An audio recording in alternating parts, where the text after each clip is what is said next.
빨리 독하게 5kg를 빼는 것과 천천히 4kg를 빼는 것, 결과만 놓고 보면 사실 그게 그거 아니냐고 생각할 수도 있어요. 저도 예전에 그렇게 생각했고 실제로 둘 다 해봤거든요. 프로필 촬영 때문에 2주 안에 무조건 체중을 빼야 했던 적이 있었어요. 마흔에 둘째를 임신하면서 20kg가 늘었고 출산 후에도 3kg가 남아있는 상태였어요. 키 160에 시작 체중은 53kg, 남은 시간은 2주. 그래서 첫 번째 미션으로 정말 지독한 단기 감량을 해봤어요.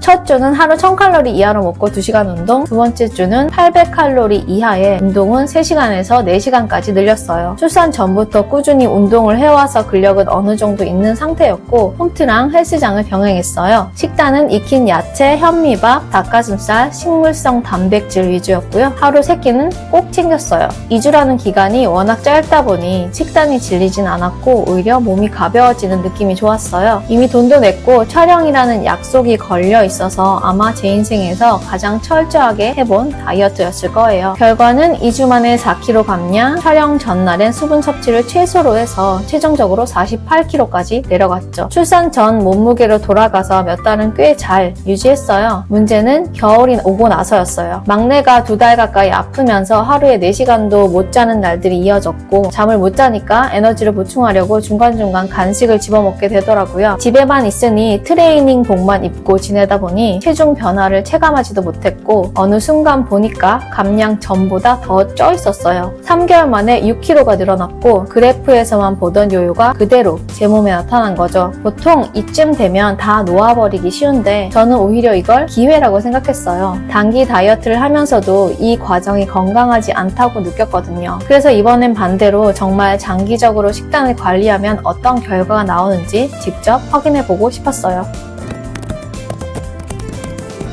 두 번째 미션은 5, 6개월 체중 감량이었어요. 하루 1500칼로리를 기준으로 아침은 그릭 요거트와 토핑, 점심은 일반식 반식, 간식은 라떼 한 잔 분량에 먹고 싶은 것, 저녁은 쌀밥 대신 마녀 스프에 가족들이 먹는 한식 반찬을 곁들였어요. 저녁은 5시로 고정했고 운동은 아침 공복 홈트 30분에서 40분, 하기 싫은 날은 그냥 건너뛰기도 했어요. 그렇게 6개월 가까이 진행하면서 3kg가 빠졌고 지금까지도 50kg 유지하고 있어요. 여기서 중요한 차이가 나와요. 단기 감량의 가장 큰 문제는 요요인데 저는 2주 감량 이후에도 2달 넘게 다이어트 식단을 유지했는데도 일반식으로 돌아가자 요요가 왔어요. 그것도 반식이었는데 말이죠. 이걸 이해하려면 세트포인트라는 개념을 알아야 해요. 몸에는 평생 가장 오래 유지해온 체중이라는 기본값이 있는데 제 경우엔 50kg였어요. 갑자기 그 아래로 확 떨어뜨리니까 몸이 고무줄처럼 원래 자리로 돌아가려다 오히려 더 넘어간 거예요. 반대로 아주 천천히 줄이면 고무줄 자체가 늘어나듯이 세트 포인트가 옮겨져요. 그래서 요요 없이 유지하려면 사실 2주 식단을 6개월 이상 해야 하는 거예요.